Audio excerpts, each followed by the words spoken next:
Oke, baik semuanya. Selamat pagi. Sudah masuk lagi ya.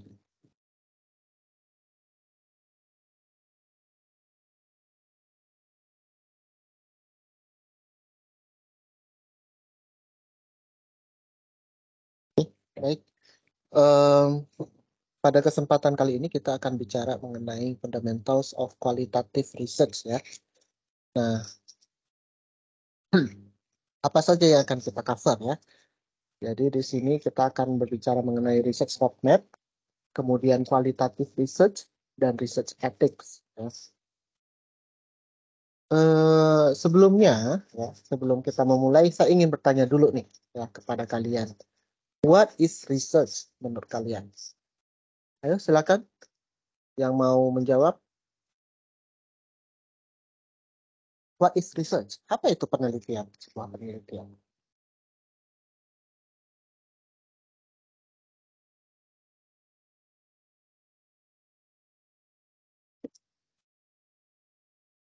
Silakan.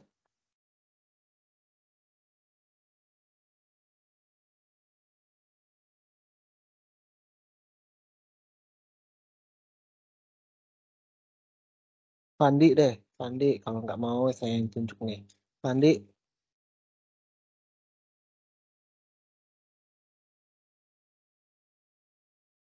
halo Leo Fandi.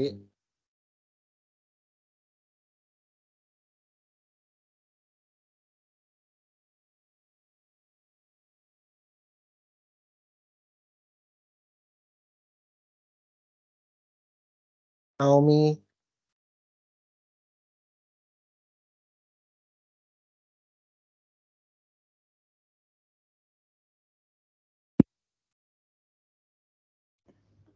lu Kegiatan pada yang nyimpe ya? Hah? Apa Naomi? kegiatan untuk menguji sesuatu, Pak. Menguji sesuatu. Hanya menguji ini maksudnya apa? Konteks menguji.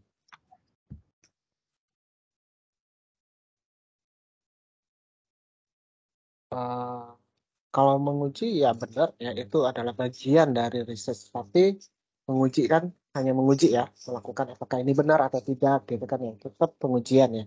Atau berapa nilainya itu kan pengujian. Tapi itu hanya salah satu bagian dari research. Ada pendapat lain selain menguji nih kata kuncinya. Hmm?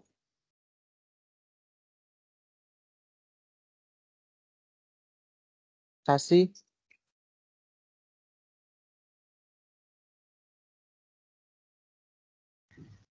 Kegiatan untuk menemukan satu solusi dari satu masalah, Pak. kegiatan menemukan suatu solusi dari suatu masalah. Decision making berarti. Eh, ya bisa ada proses mencarinya ya, ya kan? Namanya juga search, research. Ada pencariannya di dalamnya ya. Cari proses menemukan ya. Oke. Bisa tadi melalui pengujian, investigasi ya. Jadi tidak hanya selalu melalui pengujian, tapi melalui investigasi mendalam ataupun bentuk-bentuk metode lain gitu ya. Itulah penelitian ya.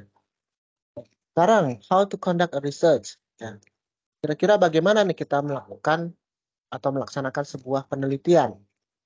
Apakah kita langsung tiba-tiba, oh kita mau nanyain, kita punya satu rumusan masalah terus kita langsung nanyain ke orang gitu? Atau melakukan survei atau bagaimana? Kira-kira apa yang harus kita ketahui dulu tahapannya ya. Di sini nanti kita lihat ya apa saja tahapannya.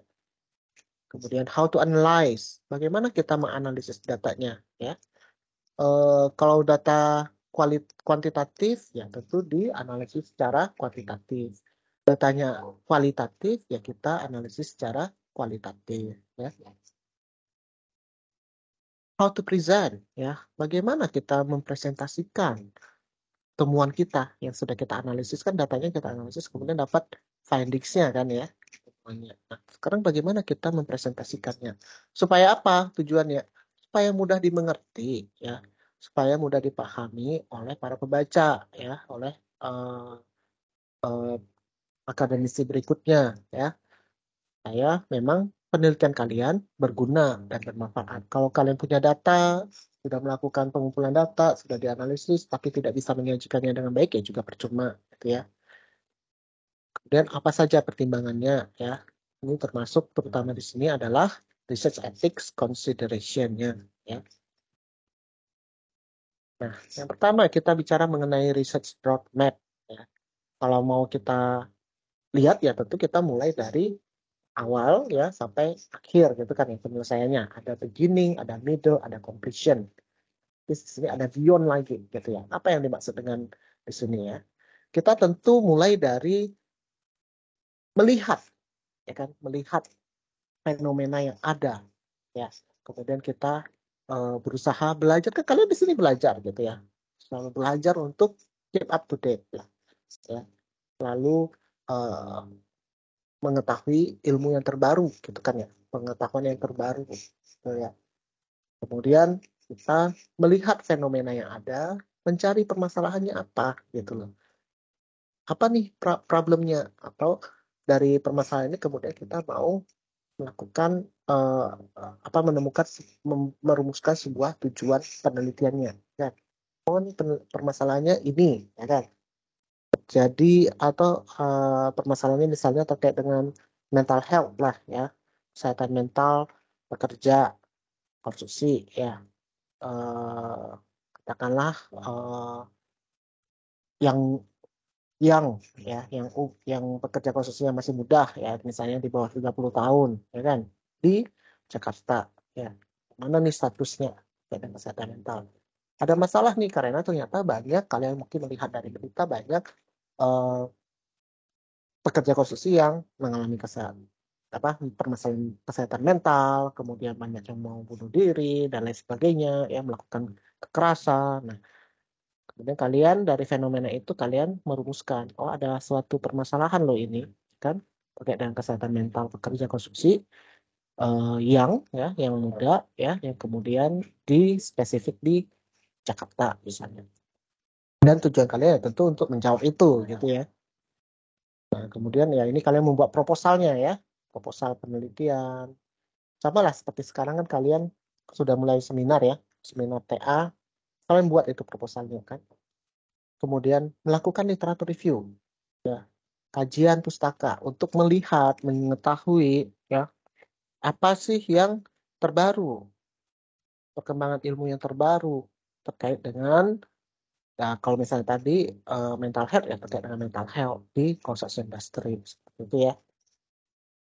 Dari sini, dari literatur review, mungkin kalian akan melihat atau menemukan ada gap loh, memang ada kesenjangan loh ya, bahwa oke, katakanlah banyak sudah ada kajian, ya, penelitian-penelitian sebelumnya, publikasi-publikasi sebelumnya yang terkait dengan mental health bagi construction workers, tapi itu di luar negeri, belum banyak yang ada di Indonesia. Gitu loh. Itu mungkin gap yang pertama. Atau mungkin ada gap kedua lagi, bahwa banyak loh kajiannya itu secara umum, ya, mental health untuk pekerja secara umum, belum yang secara spesifik untuk pekerja konstruksi di bawah 30 tahun, yang ya, kan yang sudah ini gitu kan ya. Yang ini mungkin mereka lebih memiliki, apalagi ada istilah sandwich generation lah, apalah, mungkin mereka menghadapi berbagai apa drivers ya, faktor pendorong kesehatan mental, gangguan kesehatan mental yang berbeda dengan mereka-mereka yang sudah adult gitu ya. Dari literatur review ini masih tahapnya awal lah ya, itu dilakukan ethics review nih ya. Ethics review ini untuk memastikan bahwa kalian dalam melakukan penelitian ini memenuhi kaidah etika penelitian ya. Nanti kita jelaskan di belakang. Kemudian mulai dari data collection itu udah tahap middle nih ya. Makanya setelah kalian nanti seminar TA, kalian kan semester depan mulai data collection-nya ya. Sudah mulai middle sampai up to completion tuh ya. Nah, middle data collection, nah, ini tergantung nih dengan research design kalian kan ya. Kemudian pendekatan metode kalian itu apa? Apakah kualitatif, kuantitatif, atau mix? Demikian pula kalian akan melakukan analisis datanya. Apakah kualitatif, kuantitatif, atau mix, gitu ya. Kemudian kalian akan menemukan findings dan tentu kalian akan writing out ya. Hasilnya adalah PA kalian ya, atau paper kalian gitu ya. Itulah completion. Nah, lebih dari itu tentu ada publication ya, publication dan further works ya. Apa sih beyond itu? Ya tentu penelitian yang bagus itu tidak hanya sekedar menghasilkan waran atau output berupa publikasi saja, tetapi ada impact-nya loh. Artinya, oh kalian meneliti tentang mental health dari construction workers. Hasil dari penelitian kali ini untuk apa? Apakah bisa diterapkan? Apakah bisa dijadikan kebijakan bagi pemerintah gitu ya atau industri untuk meningkatkan kesadaran terkait dengan mental health bagi construction workers. Nah, bagaimana ininya, prosesnya dan lain sebagainya. Nah, ini lebih ke actionnya ya, sudah ke impact-nya dari penelitian kalian apa gitu ya, secara besar ya. Oke, ini ada yang masuk lagi ya.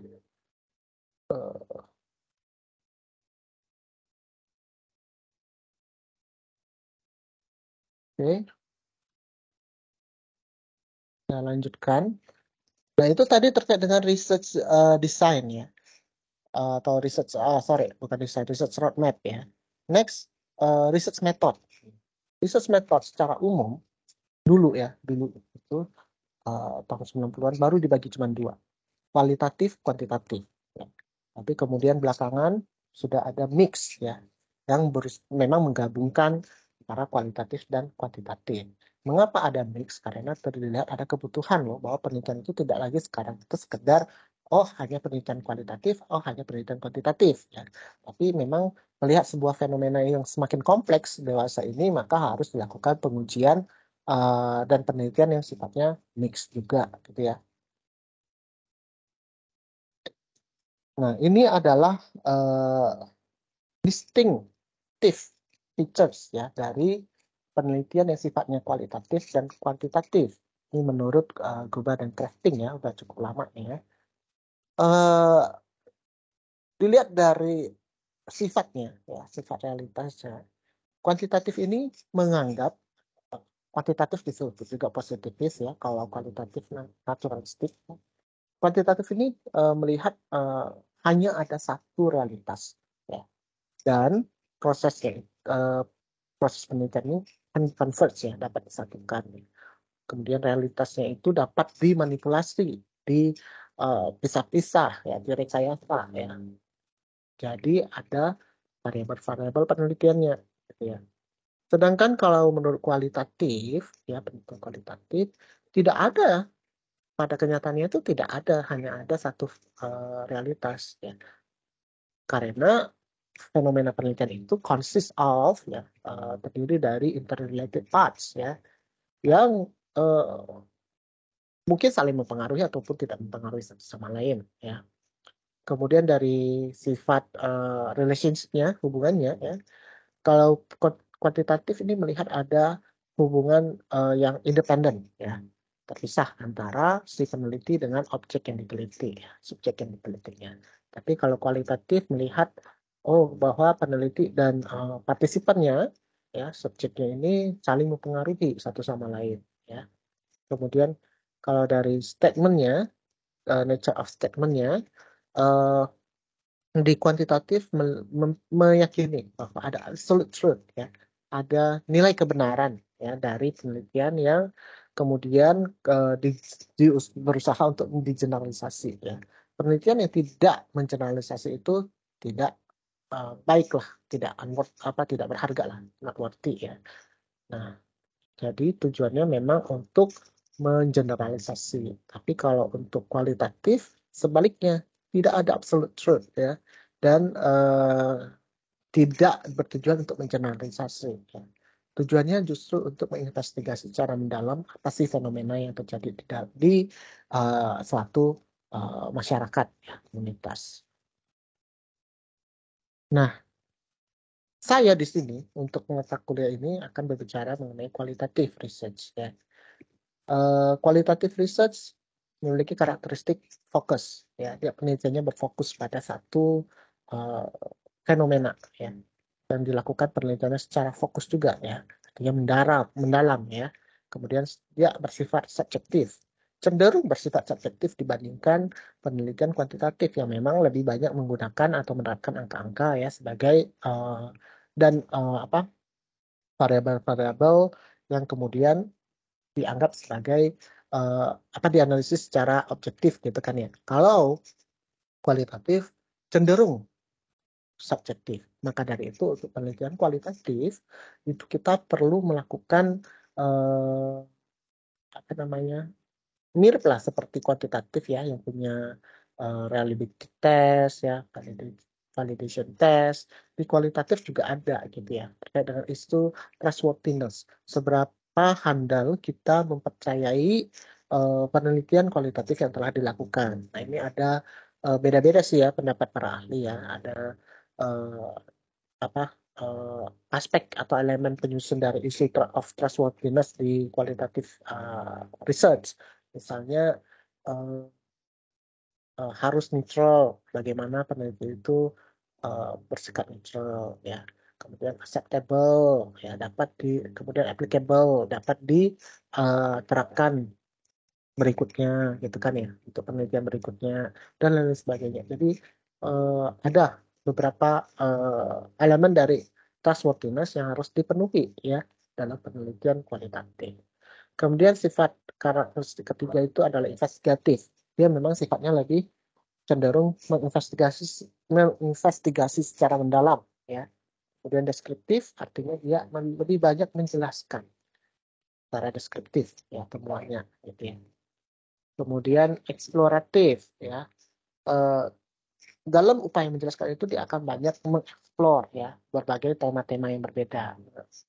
Jadi dari satu fenomena ini mungkin dia akan mendapatkan banyak sekali topik-topik, tema-tema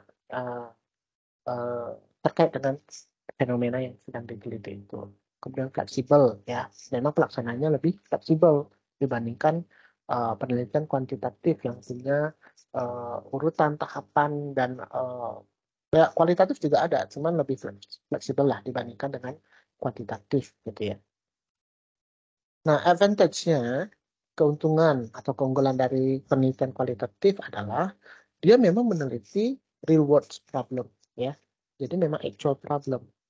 Dan dalam hal pengumpulan data itu lebih mudah karena memang untuk penelitian kualitatif itu terkait dengan pemenuhan ukuran sampel, ya, sample size dari penelitian kualitatif ini tidak menjadi perdebatan. Artinya kalau misalnya kuantitatif itu misalnya ada harus minimal 100 responden. Kalau kualitatif tidak, ya, lebih pada saturasi datanya, ya, untuk menentukan bahwa peneliti saya sudah cukup deh sampelnya segini, gitu, ya. Jadi memang cenderung untuk penelitian kualitatif itu lebih sedikit, ya, responden yang terlibat. Kemudian dia juga melakukan observasi dan analisis secara mendalam. Nah, berbeda dengan kuantitatif yang lebih lama di proses mengumpulkan data, tapi analisis datanya lebih cepat. Kalau kualitatif sebaliknya, mungkin dia proses pengumpulan datanya ini cepat, tapi analisisnya yang lama, gitu, ya. Karena dia harus membaca itu hasilnya, ya kan, hasil transkrip dan sebagainya. Kelemahan atau kekurangan dari qualitative research ini more difficult and time consuming for data analysis. Lebih susah dan lebih makan waktu untuk analisis datanya, ya. Karena kan kalian berhadapan dengan text based result, ya.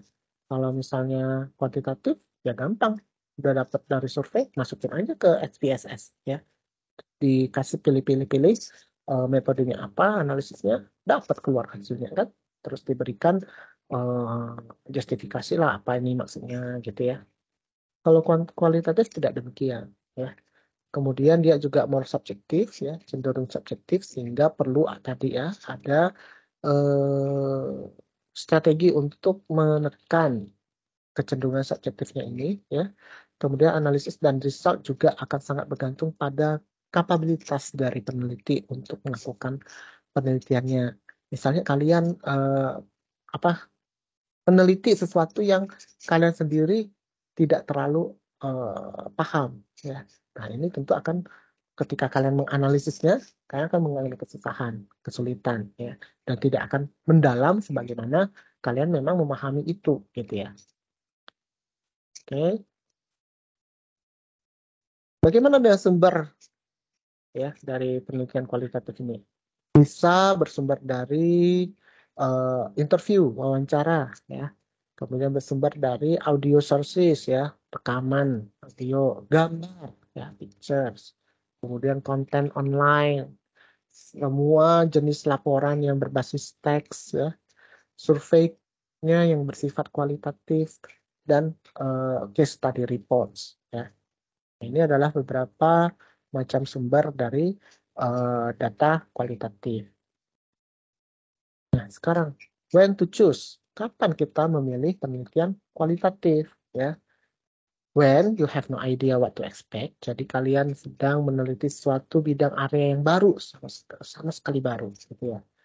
Nah, ini memang lebih tepat dilakukan penelitian yang sifatnya kualitatif. Kemudian when you have to define the problem or develop and approach the problem. Ketika kita harus berusaha merumuskan masalahnya ini apa sebenarnya yang terjadi di atas fenomena yang terjadi di suatu masyarakat, gitu ya. Kemudian when you want to do an in-depth or actual observation, ya, melakukan penelitian yang sifatnya mendalam, ya, atau melakukan observasi secara langsung. Ya. Now, research question. Nah, ini sekarang kalian jawab, ya. Apakah ini penelitian pertanyaan penelitian ini nanti baiknya itu dilakukan penelitian dengan sifatnya kualitatif atau kuantitatif, gitu ya. Misalnya, how often do quantity surveyor visit project sites? Nah, ini apakah kualitatif atau kuantitatif? Kalau kalian punya pertanyaan penelitian seperti ini. Gimana?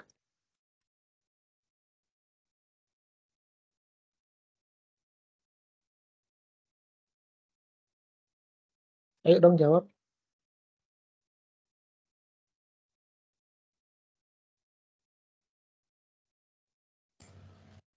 Kuantitatif. Ya, kuantitatif, ya. Next, what are the key factors influencing project performances?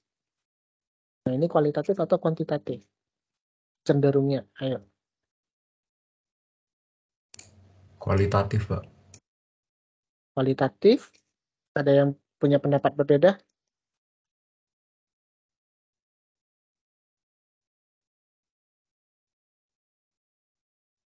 Ada yang punya pendapat berbeda? Tadi siapa yang jawab? Krisando, ya? Ya, Pak. Kenapa kualitatif, Chris?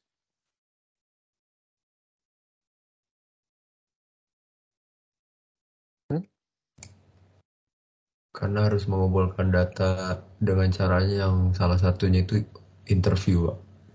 Nggak ada data angkanya gitu, kayak yang nomor 1. Nggak harus interview sih. Bisa aja dia melakukan pengumpulan data dari publikasi sebelumnya, penelitian sebelumnya, kan banyak tuh ya paper-paper terkait dengan project performance, faktor-faktor terkait dengan project performance. Ya. Nah, di sini justru lebih tepat kuantitatif. Mengapa kuantitatif? Bukan kualitatif. Karena dia mau mengetahui key factors. Faktor-faktor inti, kunci, ya.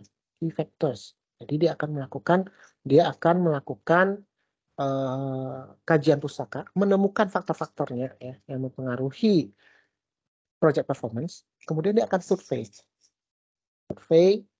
untuk menemukan dari katakanlah 50 faktor nih, ya. 50 faktor yang mempengaruhi project performance, mana sih yang key factorsnya, itu kan ya. Ini melalui generalisasi udah berarti ya, melalui kuantitatif. Kemudian ngerti ya, paham ya. Kecuali kalau pertanyaannya what are the factors, influencing project performance. Misalnya di Jakarta, project performance, atau what are the factors influencing project success di Balikpapan gitu ya. Itu memang sudah spesifik, fokus, dan dia lebih ke investigasi ya. Kemudian what is the relationship between construction safety and job satisfaction among construction workers? Nah, ini kualitatif atau kuantitatif? Kualitatif atau kuantitatif?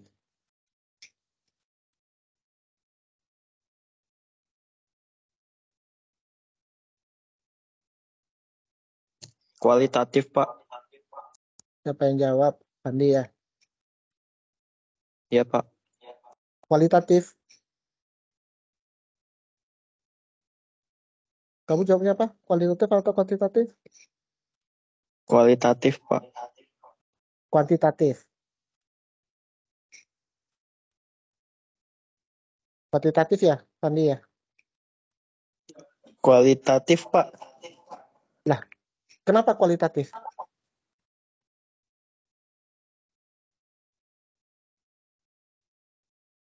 Ayo, kenapa kualitatif?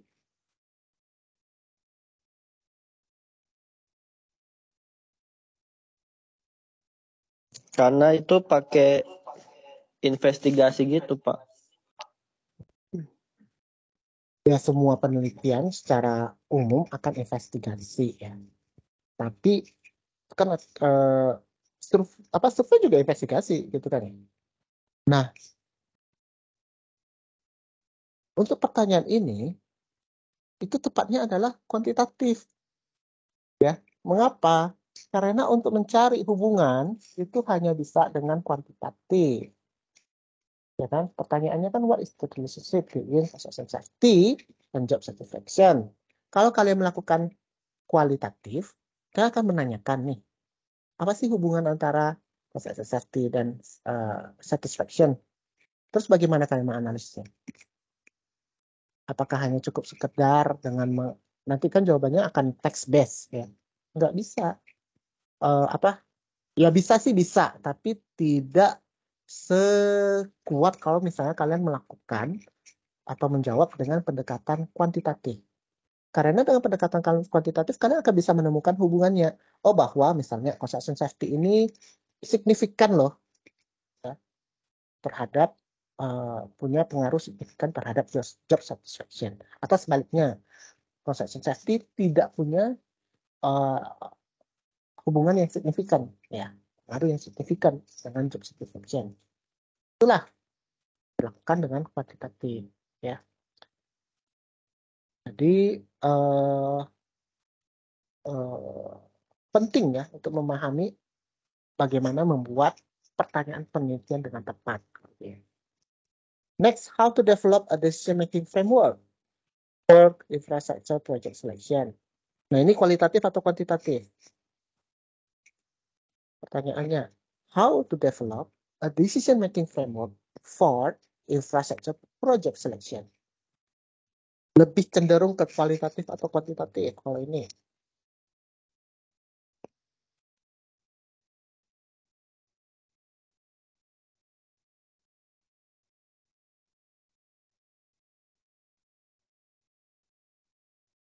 Coba Putri.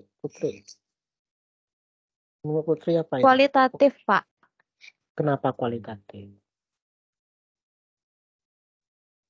Karena kan dia mengembangkan kerangka pengambilan keputusan tuh. Jadi kalau menurut Putri itu lebih condongnya ke kualitatif daripada kuantitatif. Ya, kualitatif ya. Lebih bagaimana sih kita mengembangkan sebuah framework. Nah, ini kan bisa bermacam-macam dan umumnya framework itu berbentuk bagan. Ini memang lebih cenderung kualitatif ya. Pun bisa juga dilakukan mixed method supaya lebih komprehensif ya. Kemudian what are the experience of workers ya, working night shift in construction projects? What are the experience of workers working night shift in construction project? Ketemu kuntilanak kah, ketemu pocong kah, atau apa deh, gitu kan? Nah itu kalian dapatnya kualitatif atau kuantitatif? Adib udah masuk belum?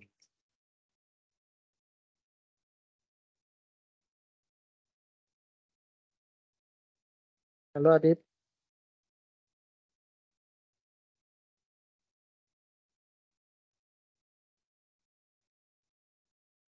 Kalau Putri jawab boleh nggak Pak? Kenapa? Ya, silakan. Kalau menurut Putri itu kuantitatif. Karena kan Kuantitatif. pengalaman orang itu.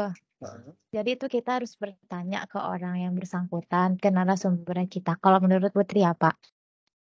ya, memang kan semua juga menanyakan. Mau kualitatif, kuantitatif kan kita menanyakan ke narasumbernya kan.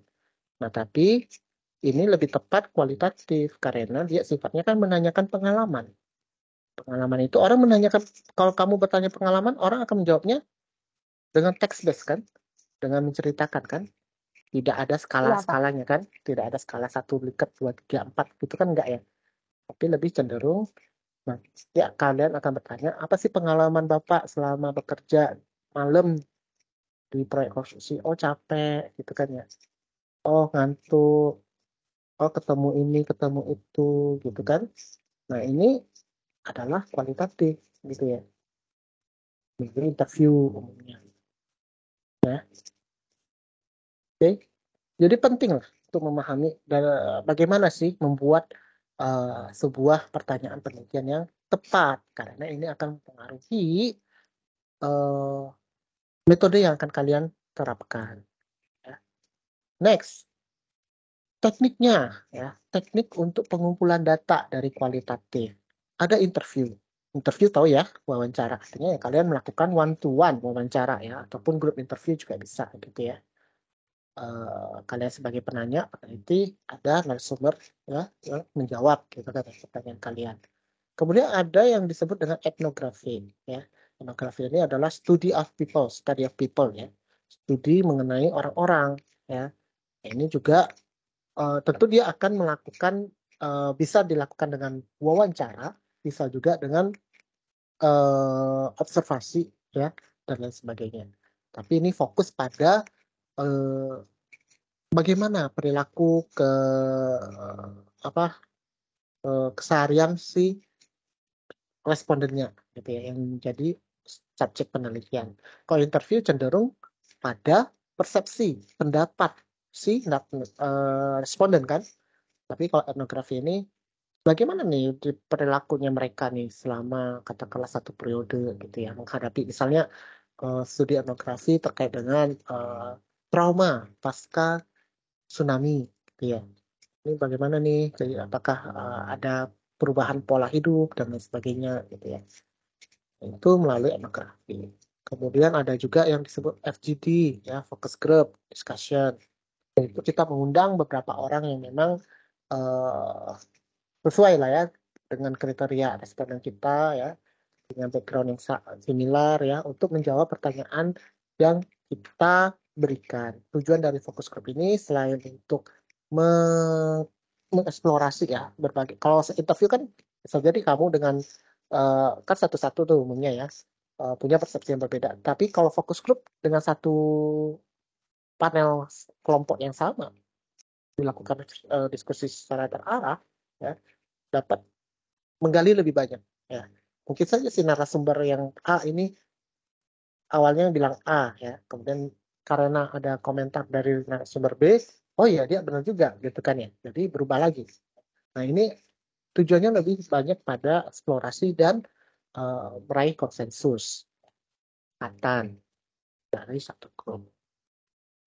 Kemudian ada literatur review ya, literatur review ini juga adalah part of kualitatif teknik ya. Nah ada macam-macam nih, ada integratif literatur review, systematic literatur review, fokus literatur review, bibliometrik dan lain sebagainya ya. Kemudian ada action research ya.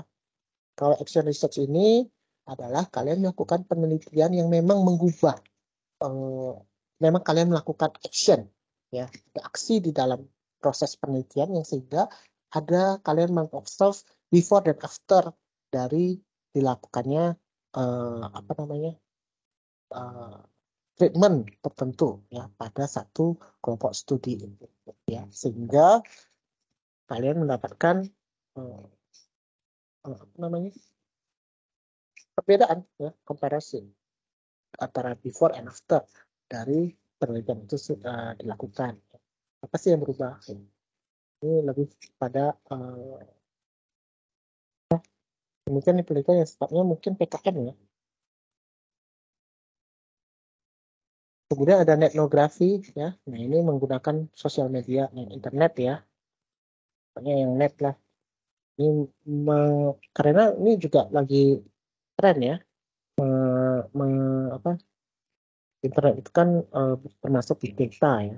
Bisa mengumpulkan data secara jutaan gitu kan. Kemudian dianalisis perilaku belanja konsumen gitu kan ya, sepi gitu kan. Ternyata jam-jam tertentu dia lebih orang-orang itu lebih mau membelanjakan uang. Nah, itu adalah studi etnografi itu ya. Kemudian dilakukan case study, studi kasus. Studi kasus ini untuk kasus-kasus yang memang secara spesifik ya. Misalnya proyek A ya. Investigasi terkait dengan paparan debu pada proyek A. Ini case study itu ya. Dan observation, melakukan observasi ya, mau itu direct maupun indirect observation ya. Kemudian analisisnya, kalau tadi teknik untuk pengumpulan datanya, sekarang analisis dari kualitatifnya ada juga banyak ya umumnya, tapi adalah ini ya, ada content analysis. Kalian setelah dapat kan text based ya, memang text based hasil dari data kualitatif, misalnya interview, kemudian kan kalian transkrip ya dari audio menjadi tulisan teks gitu kan ya. Kemudian kalian analisis. Nah, konten analisis ini sifatnya itu dia lebih cenderung melihat pada kata-kata, berapa sih katanya frekuensi yang muncul gitu kan ya. Itu konten tuh ya. Highlighting dari kata-kata tersebut ya. Nah, ini agak berbeda dengan tematik analisis meskipun keduanya mirip ya. Kalau tematik itu kalian menemukan pola gitu ya, menemukan dari teks itu ya. Kemudian kan kalian akan highlight, kemudian kalian akan coding gitu ya. Maka disebut kadang tematik coding analisis ya. Kalian akan ada, oh ini si A ini berbicara konteksnya ini loh, ya, topiknya ini, temanya itu kan ini loh. Nah, dari itu kan kalian akan menemukan coding, kemudian kalian akan menemukan polanya. Oh, coding A, B, C ini sebenarnya berbicara mengenai tema ini. Coding D, E, F ini berbicara mengenai tema ini. Nah, ini kaitannya seperti apa, gitu kan ya. Nah, ini adalah tematik analisis, lebih ke pola, ya, pattern. Kemudian ada lagi typology maupun taksonomi analisis ya. Umumnya kalau kualitatif typology analisis itu pengelompokan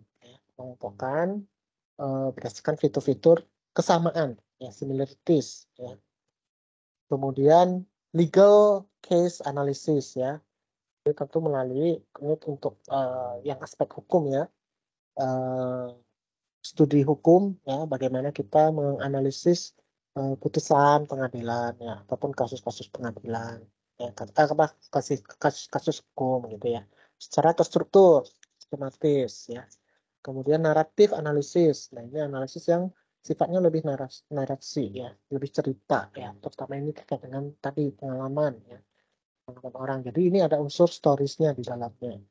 Kemudian discourse analisis ini yang lebih susah sebenarnya ya. Karena kalau discourse analisis itu menitik beratkan pada bagaimana nih si narasumber ketika menjawab pertanyaan penelitian kalian, apakah dia merasa gelisah, panik, biasa aja gitu ya, apakah jawaban dia, responnya dia dengan body language-nya dia itu ada kontradiktif ya, dan sebagainya. Yang itu discourse analysis tuh ya, jadi jauh lebih serius.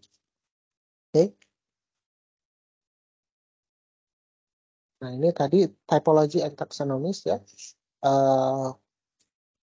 Typologies itu specific artificial classification ya, pengelompokannya itu secara spesifik ya, dibuat oleh si peneliti. Kalau taksonomis secara general, kemudian kategoris kalau typologies itu conceptually derived ya, kalau taksonomis itu empirically derived, kalau typology itu reasoning by deduction, kalau taksonomis itu by inference. Kalau typologis itu few characteristic considered, ya. Kalau taksonomis itu lebih banyak karakteristiknya yang dipertimbangkan untuk mengelompokkan. Kemudian kalau typologis itu kualitatif, classification, taksonomis itu quantitative classification. Kemudian kalau typologis itu provide a basis for limited generalization, tapi kalau taksonomis provides a basis for generalization. Jadi memang keduanya, baik typologis maupun taksonomis ini adalah metode pengelompokan. Ya, metode pengelompokan. Cuman kalau typologis ini cenderung kualitatif, kalau taksonomis itu cenderung kuantitatif. Ya. Next, how to interpret. Ya. Tentu kita dalam analisis itu kita harus melakukan yang namanya data familiarity. Saya sudah punya nih 10 transkrip dari 10 narasumber wawancara kalian kan ya. Kan kalian akan baca. Baca pertama mungkin kalian akan highlight segini. Baca yang pertama, saran saya sih ya, baca aja dulu sekilas semuanya gitu ya, secara cepat gitu ya untuk semuanya. Kemudian nanti baca lagi, ulang lagi. Nah, pengulangan membaca itu adalah familiarity, upaya kita membiasakan dari datanya itu apa gitu loh berbicara itu. Makanya kalau untuk analisis kualitatif itu sifatnya lama gitu ya untuk analisisnya, karena kalian akan membaca berulang-ulang. Oh mungkin di transkrip yang pertama dia ada bicara ini, kemudian muncul lagi di transkrip kelima, tapi agak berbeda gitu kan ya. Kalian ketika membaca transkrip kelima, ini kok kayaknya saya pernah baca ya. Ini di mana ya? Nah, kalian akan kembali lagi nih ke transkrip pertama. Oh yang ini gitu kan ya. Oh codingnya ini ada kaitannya di sini. Nanti kalian akan dari coding-coding itu kalian akan membuat pattern tadi kan ya. Ketemulah satu topik besar gitu ya, satu pengelompokan besar. Nah, yang kedua adalah examine the data based on specific case, objects or group. Kita lihat, kita kelompokkan berdasarkan ya ini typologi sih ya sebenarnya. Case-nya spesifik, objeknya itu yang spesifik, kelompoknya yang spesifik, atau apapun lah ya, secara similarities-nya yang spesifik. Kemudian kita generate codes, kita buat codingnya ya. Kemudian dari codes-nya itu kita identify teams-nya apa ya, teams itu lebih besar ya, pengelompokan yang lebih besar. Kemudian kita lihat patterns-nya, ada patterns-nya apa nih? Oh yang satu ini bicara mengenai faktor penyebabnya. Yang satunya bicara ternyata ada faktor penghambatnya gitu kan ya.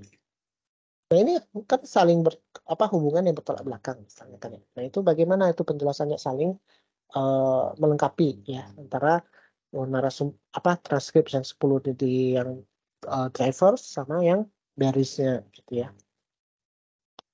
Kemudian kalian review ya, synthesize ya, discuss. Mungkin dari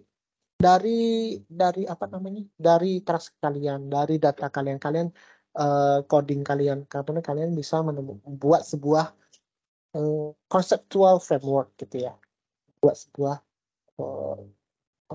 sintesis ya. Oh ternyata proses misalnya yang bicara mengenai proses penyeleksian subkon ya di proyek infrastruktur jalan misalnya. Oh prosesnya itu belum ada kan? Jadi kalian dari narasumber ini sekian banyak kalian membuat prosesnya gitu loh. Ini idealis seperti apa gitu kan. Itu adalah bentuk sintesis kalian. Kemudian kalian diskusikan. Mengapa prosesnya ini ya yang kalian usulkan ini adalah yang terbaik gitu loh, yang ideal ya. Kemudian untuk kualitatif data analisis juga ada banyak sekali tools-nya ya. Jadi tidak hanya kuantitatif saja ya, seperti SPSS ya dan lain sebagainya. Tapi untuk kualitatif pun ada tools-nya seperti Max, QDA ya, M5O, Atlas, QDA Miners, Picos dan lain sebagainya ya. Nah, ini bisa kita manfaatkan untuk membantu mengorganisasi, terutama kalau pengalaman saya sih lebih banyak untuk membantu mengorganisasi data-data ya yang sudah kita transkrip, kemudian baru kita bisa buat pattern-nya ya. Nanti secara otomatis loh dari ini kalian keluar nih pattern-nya seperti apa gitu ya. Ini contoh pattern ya paper saya menggunakan M5O ya. Ini contoh codingnya ya. Coding proses nih ada statement yang saya highlight dari narasumbernya ya kan. Kemudian ini codingnya apa nih isunya, kemudian kategorisnya ya, temanya ya. Ini M5O ya, qualitative tools ya untuk organize, present, browse, coding ya, annotating and analyzing data records. Bagaimana cara kita melakukannya di M5O ya? Kita gather, kumpulkan itu data-data, transkripnya, hasilnya yang text based itu kita masukkan ke dalam M5O. Kemudian kita organize ya, kita mungkin susun berdasarkan data source-nya ya, coding structure-nya seperti apa, demografiknya, narasumbernya seperti apa ya. Kemudian kita analyze ya, codingnya dengan coding ya. Kita highlight kemudian codingnya apa yang kita buat ya, kita masukkan oh ini statement ini masuk coding yang ini, statement ini juga masuk coding yang ini gitu kan ya. Yang ini mungkin coding yang lainnya gitu ya. Queries-nya yang ada, memos ya, catatan-catatan yang kita buat dan visualnya. Nah ini visualize ya, dia akan bisa menampilkan ini dengan presentasi ya, presentasi data kualitatif, dia bisa menampilkan dalam bentuk charts, dalam bentuk models, dalam bentuk matrix ya dan sebagainya. Research-nya ya tentu kita akan membuat reports ya ataupun articles, TA, ya, presentasi dan sebagainya. Nah, ini kita bring in the document ya, kita masuk import files transcript kita misalnya ya. Kemudian kita kemudian ini ada apa kalimatnya kan, jawaban si Charles, kemudian kita code, oh ini yang penting nih, kita code di sini gitu ya, code aja ya, masukkan ke code-nya ini code apa, kemudian kita bisa buat ciptakan new code gitu ya. Kemudian kita bisa katakanlah baru transkrip yang pertama nih kan, kita kelihatan tuh view codingnya itu seperti apa. Oh ini masih kecil nih, cuma satu nih. Tapi kalau mungkin dengan transkrip yang kedua ya, dengan hasil kedua, ketiga, keempat, ini bisa jadi menjadi lebih panjang, lebih banyak gitu ya. Karena menunjukkan lebih banyak yang terkait dengan berapa orang yang bicara mengenai water quality itu sebagai hal yang important gitu kan ya. Coding dengan cara view coding ya. Kemudian kita bisa create a word cloud ya. Jadi itu menampilkan mana sih kata kunci yang paling sering muncul, itu word cloud ya. Seperti ini ya. Ini secara otomatis melalui M5O. Kita bisa buat batasannya ya. Next, terkait dengan presentation, ya, presentasi. Kalau ini terkait dengan journal paper ya, artikel paper. Mirip lah dengan TA, susunan TA juga ya. Kan ada bab 1 pendahuluan, bab 2 literatur review, bab 3 metode, bab 4 itu hasil, dan mungkin pembahasan ya. Bab 5 ya, di pembahasan, bab 6 itu kesimpulan. Kan ya. Kemudian mirip juga di journal paper sama ya. Di sini ada title page, ya. Ada judulnya, kemudian ada abstraknya, kemudian ada introduction sectionnya, ada literatur review sectionnya, ada metodenya ya, metodologi ya, ada result, kalau ini umumnya ya gabung ya, result and discussion ya, kemudian ada conclusion dan ada references-nya ya. Ini contohnya ya, contoh penampilannya. Nah ini yang tadi saya bilang, untuk isu trustworthiness di kualitatif research ya, ada aspeknya truth value, bahwa yang kalian teliti itu memang hal yang benar, senyatanya, tidak akan rekayasa. Ya. Kalau di quantitative research itu dikenal sebagai internal validity, ya. Kalau kualitatif itu bisa kita sebut sebagai credibility-nya. Kemudian aspek kedua adalah applicability, ya. Bahwa apa yang kita teliti hasilnya itu bisa applicable lah, ya, bisa diterapkan ulang, ya, dilakukan ulang, kan ya. Nah, kalau di kuantitatif ini generalizability atau external validity, kalau di kualitatif istilahnya adalah transferability, ya. Kemudian yang ketiga, aspek ketiga itu terkait dengan konsistensi.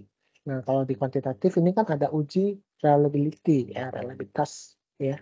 Kalau di istilah di kualitatif itu dependability. Nah, ini konsisten. Seberapa konsisten nih hasil kita dengan cara kita mengecek penelitian sebelumnya. Ini dia bilangnya similar atau enggak, gitu kan ya. Itu konsistensi. Kemudian neutrality, kalau kuantitatif disebut objectivity, kalau kualitatif disebut conformability. Ya. Nah, ini umumnya bagaimana nih peneliti itu dia memang bersikap netral, tidak mempengaruhi, tidak terlalu subjektif ya dalam melakukan penelitiannya ya. Dan conformability di kualitatif ini utamanya dicapai kalau misalnya memang semua ketiga aspek sebelumnya ini sudah terpenuhi gitu ya. Nah, ini strategi yang mungkin dapat diterapkan ya untuk mencapai tadi aspek-aspek trustworthiness. Kalau di kualitatif itu kan tadi truth value disebut credibility ya. Nah, sekarang strateginya seperti apa? Oh, ada kita melakukan prolong engagement, keterlibatan yang memang jangkanya cukup panjang gitu ya. Karena memang penelitian kualitatif itu kan lebih panjang ya prosesnya. Kemudian peer briefing, ya. Kita ada melakukan peer briefing. Kemudian ada triangulation data ya. Dan melakukan member check, oh hasil dari transkripnya kita balikin lagi ke responden, supaya dia sama responden. Artinya ketika kita melakukan transkrip data itu, interview kita tidak ada nambah-nambah ini, ya kan dari jawaban responden gitu kan. Kalau sudah oke respondennya, nah itu baru kita analisis. Itulah yang disebut dengan member check ya. Kemudian aspek transferability, ya kan, applicability ya tadi ya. Bagaimana ini kita memberikan thick description ya, kemudian melakukan purposive sampling ya, dengan tujuan ya nantinya bisa diterapkan untuk next-nya juga gitu ya. Kemudian dependability ya, terkait dengan konsistensi ya, kita bisa melakukan audit trial ya, ataupun triangulation dari publikasi sebelumnya yang kita lihat gitu kan. Kemudian conformability sama dengan triangulation ya, ataupun practice reflexivity ya, bahwa ini memang misalnya kalau practice reflexivity ini si peneliti melihat nih, merenungkan sebenarnya dia pada saat itu sudah bertindak objektif atau tidak gitu loh. Apakah katanya ini mengarahkan atau tidak selama dia melakukan wawancara gitu kan ya. Oke, itu tadi ya. Terkait dengan research ethics ya, etika penelitian. Nah, ini ada sebenarnya mulai muncul ya tahun 1930 dengan Little Albert Experiment ya, di mana si Albert ini ya bayi ya diberikan stimulus ya. Pertama kali dia ketemu tikus ya, kalau nggak salah tikus putih ya, dia nggak apa-apa, masih main, masih pegang tikus itu. Tapi kemudian di yang kedua nih, yang di B nih ya, setiap kali dia ketemu tikus ya diberikan suara yang menyeramkan atau menakutkan, gong gitu kan ya, atau apa. Setiap kali dia mau pegang tikus seperti itu, sehingga tertanam di bawah kesadaran si Albert, tikus itu menyeramkan. Jadinya setiap kali sekarang tanpa menyentuh, hanya melihat tikus ya udah menangis gitu ya. Nah, ini adalah eksperimen yang benar-benar dilakukan tahun 1920. Ya. Pada saat itu kita belum mengenal etika penelitian. Nah, ternyata ini memberikan trauma bagi si Albert. Ya. Dan ini menjadi sejak itulah ya mulai banyak, sama 1970-an ya, mulai banyak isu terkait dengan etika penelitian diangkat, bahwa kita itu dalam melakukan penelitian haruslah secara etis, menghargai ya, memberikan kesempatan kepada responden untuk menolak gitu ya. Dan sebenarnya etika penelitian ini juga penting untuk kalian, ya, peneliti, ya, untuk menjamin eh, keselamatan kalian. Jadi etika penelitian itu mengapa penting? Ya, dia memberikan protection bagi partisipan, ya, melindungi peneliti juga. Misalnya kalian melakukan observasi, ya, mau melakukan observasi ke proyeknya masih proyek substructure, masih banyak galian, ya. Kan kalau kalian ke proyek ya akan berbahaya, ya, statusnya proyek kan berbahaya gitu kan ya. Nah ini harus di-identify, ya, apa sih potensi bahayanya. Ketika kalian memang mau melakukan observasi, maka kalian harus mengetahui dulu bahayanya apa, sehingga kalian bisa aware, ya. Dan itu memberikan, setidaknya dengan aware itu, dengan mengidentifikasi itu, sudah 50% kalian menanggulangi terjadinya resiko itu, gitu kan ya. Nah, jadi itu pentingnya research ethics, ya. Dan protection of research juga, ya. Melindungi penelitiannya juga, ya. Karena biasanya di dalam research itu juga research ethics ada terkait dengan berapa lama nih data ini harus disimpan, gitu kan ya. 10 tahun. Ya, setelah itu baru boleh musnahkan, ya, atau hilang, gitu kan ya. Nah, ini terkait dengan bagaimana kita memproteksi penelitian ini, ya, data penelitian ini. Principles, ya, prinsip dari ethics adalah integrity, ya, justice, beneficence, and respect terhadap responden penelitian kita. Ya. Integrity, ya, kita melakukannya secara integritas penuh, ya, justice, ya, kemudian beneficence itu kita memberikan manfaat, ya, bagi si pesertanya, ya, partisipannya. Respect, kita menghargai partisipannya. Kalau memang dia ternyata selama proses pengumpulan data dia merasa tidak nyaman, kemudian dia merasa, oh tidak sanggup deh, saya mau withdraw, ya, dari proses ini, ya silakan, kita harus menghargai, tidak bisa dipaksakan, gitu kan ya. Kalau dulu ya tidak ada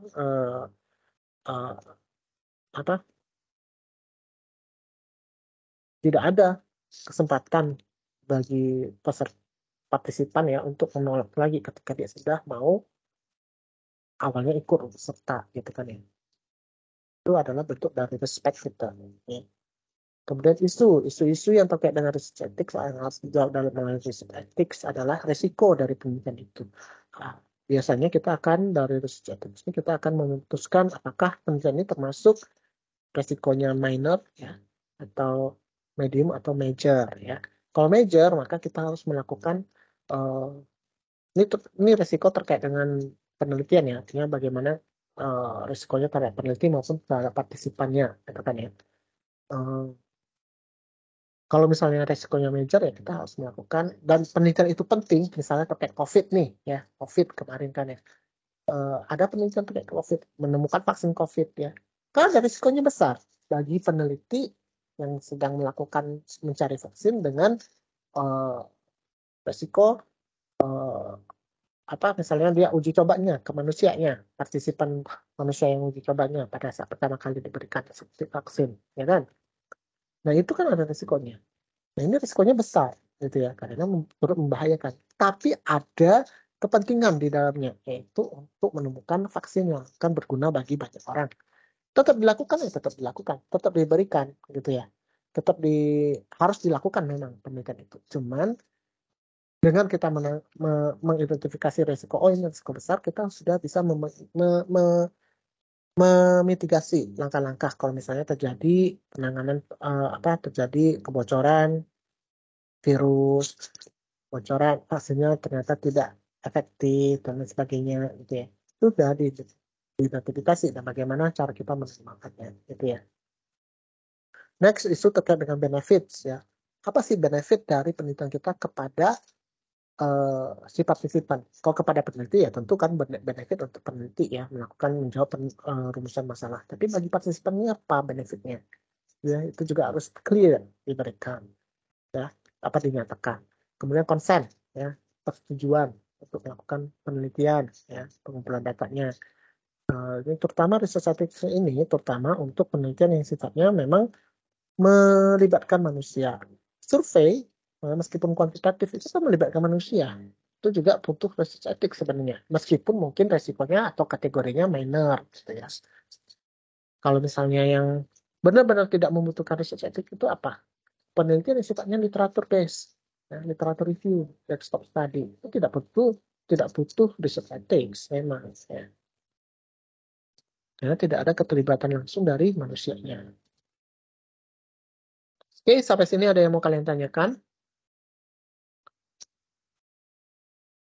Kalau tidak ada, ya, ini saya mau sampaikan terkait dengan assignment yang kalian sudah diinfokan oleh Bu Susi sebelumnya ya. Jadi topiknya udah kalian tahu ya, untuk manajemen pekerja oleh Leo Fandi dengan desain pembimbing Pak Andre, manajemen material Krisando, desain pembimbingnya Pak Wito, manajemen peralatan Christoph, pembimbingnya Bu Susi, mitigasi cuaca Naomi, saya sendiri pembimbingnya, manajemen limbah Sosi ya dengan pembimbing Pak Ferdi, manajemen waktu Putri, pembimbingnya Pak Bintang, sequence pekerjaan Adit, pembimbingnya Pak Bintang, construction housekeeping Kelvin, pembimbingnya saya, construction organization Rizky, ya pembimbingnya Pak Ferdi, dan manajemen dampak lingkungan Firly, pembimbingnya Bu Susi. Ya, perlu saya sampaikan, ini kalian diminta untuk melakukan literatur review ya, buat chapter karena kita akan menerbitkan dalam bentuk book chapter ya. Kalian masing-masing akan membuat chapter. Dalam membuat chapter itu kalian akan membahas ya melalui literatur review ya. Nah ini timelinenya dulu. Week keempat kan penetapan dosen bimbing ya. Week kelima ini silakan kalian mulai nih asistensi nih pada minggu ini ya. Asistensi pertama, week ke-6 kedua, week ke-7 asistensi ketiga ya. Kemudian di week ke-8 UTS ya. Oh ya, berarti untuk yang tiga minggu ini ya, week 5 sampai week 7 ini adalah tahap pengumpulan data dan familiarisasi data ya. Jadi kalian sudah harus ngumpulin tuh data-data ya terkait dengan literatur sesuai dengan topik kalian masing-masing. Kemudian week ke-8 itu adalah UTS ya. Kemudian week ke-9 itu asistensi 4 sampai week 12 ya, asistensi ke-7. Dan ini sudah mulai penulisan data, analisis dan penulisan data ya. Week 13 itu sudah harus submit ya untuk review. Week 14 ini review proses, 15 mungkin ada revision ya. Week 16 ini baru final submission. Nah, sekarang how to-nya ya. Kalian melakukan literatur review ya. Ada step-nya ya. Step-nya yang pertama formulate the problem. Tahu dulu permasalahannya. Ya, udah tahu ya kalian terkait dengan misalnya manajemen limbah gitu kan ya. Apa nih yang menjadi permasalahan di manajemen limbah proyek konstruksi ya. Step kedua, develop and validate the review protocol ya. Nah, ini kalian buat protokol reviewnya ya. Nah, ini sebenarnya sih ya sama lah dengan cara yang protokol ini sebenarnya ya step 3 sampai step 7 ya. Search the literature, kalian mencari literaturnya.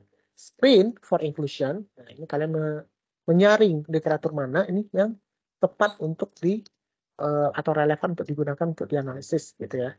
Kemudian kalian assess quality-nya ya. Kemudian baru review full text-nya dari yang sudah literatur yang final untuk dianalisis ya. Kemudian kalian ekstrak data, kalian melakukan analisis dan sintesis data, kemudian kalian report findings gitu ya. Kalau search for the literature ini umumnya dilakukan review title-nya, screen for inclusion ini kalian baca abstraknya, assess quality ini kalian baca keseluruhan dari teksnya ya, sesuai enggak ya. Kemudian baru dapat ya. Searching literature review. Nah, ini sumbernya bisa kalian melalui electronic database ya. Ada backward searching dan forward searching ya. Nah, ini kalian bisa melakukan dengan memilih ya. Memilih database satu aja ya. Mau yang kalian gunakan itu yang mana ya? Apakah Web of Science ya, database-nya Web of Science atau database-nya Google Scholars gitu ya. Atau apa gitu ya. Kemudian kalian tetapkan kata kunci yang kalian pakai ya. Tentu kata kunci ini harus didasarkan pada topik ataupun rumusan permasalahan kalian ya. Kemudian kalian bisa menggunakan Boolean operators yang and, or gitu ya, dan lain sebagainya. Kemudian kalian arsip dokumen, screenshot itu hasil dari ketika kalian menggunakan keywords-nya ya, Boolean operators-nya, kalian dokumen itu ya, arsip records itu supaya kita bisa melihat oh memang benar bahwa dengan kata kunci ini ya kalian melakukan search pada tanggal segini itu keluar hasilnya katakanlah 130 literatur. Karena berbeda, karena itu kan database itu akan terlalu update tiap hari ya. Kalau kalian mencari pada tanggal ini dengan tanggal katakanlah 1 bulan ke depan akan memberikan hasil yang berbeda, akan lebih banyak di 1 bulan ke depan kan literatur dan kata kunci yang sama gitu ya. Nah itu yang kita jaga ya.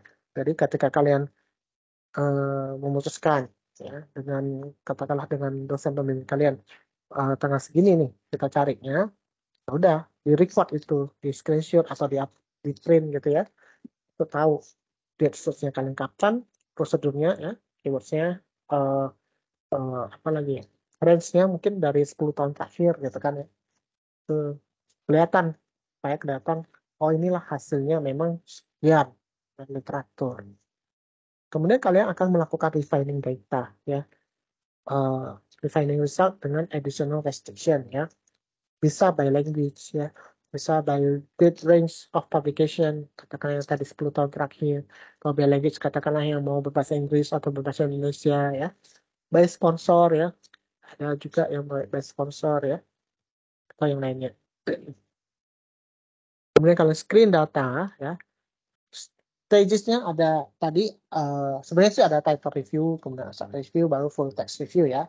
Kemudian kriterianya kalian tetapkan kriteria untuk inclusion maupun exclusion kriteria yang oke ini kita include atau yang ini kita exclude ya, aja kalian tetapkan tuh kriterianya ya. Next, kemudian kalian present ya, present prosesnya ini dalam bentuk Prisma ya. Prisma itu singkatannya apa ya?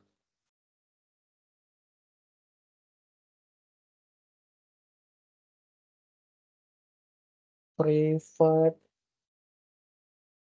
apa ya? For systematic and meta analysis lah intinya. Jadi ini proses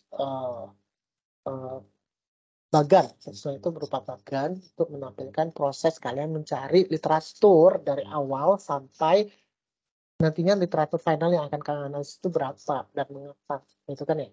Di sini nih contohnya nih, ada identification. Yang penting itu ada identification, screening, eligibility, dan kriterianya, inclusion kriterianya yang kalian pakai ya. Oh, dengan identification dengan kata kunci yang kalian pakai dapat misalnya ini 97 nih ya untuk database katakanlah Google Scholar. Kemudian ada screeningnya, ada yang duplicates nih ya kan. Oh, dikeluarin yang duplicates ya. Jadi ya sekian. Kemudian eligibility-nya ya tadi dengan abstrak, review abstraknya ya. Sekian. Inclusion kriterianya apa nih yang kalian tetapkan sekian gitu ya. Ini presenting dengan metode Prisma. Minimal finalnya data yang kalian analisis itu adalah 20 artikel. 20 artikel, kalau bisa journal papers ya. Kalau nggak bisa, saya perbolehkan tambah dengan proceeding articles. Tapi jangan buku ya. Pak, sedikit Pak, cuman sekian, nggak mungkin ya. Karena ilmu untuk konsep sensor management udah banyak ya. Sedikit mungkin itu bahasa Indonesia, mungkin untuk bahasa Inggris banyak gitu ya. Jadi minimal 20 journal papers ya, atau boleh tambah dengan conference papers ya. Jangan buku, jangan laporan ya, jangan media massa ya, karena di Google Scholar tuh bisa masukin tuh hasil dari media massa gitu ya. Jangan ya, itu dikeluarin, exclusion ya, itu exclusion kriteria. Next, kalian akan menganalize ya, literatur review. Mau itu melalui meta analisis, thematic analisis, tekstual naratif tadi ya, analisis dan sebagainya, terserah kalian tetapkan ya. Cara saya sih thematic analisis. Ini kalian report ya, mau bentuknya dalam tabel, charts ya, qualitative quantitative findings, mau discussion, implication, terserah gitu ya. Tapi harus ada reportnya ya. Sampai sini ada yang mau kalian tanyakan? Ada terutama terkait dengan tugas.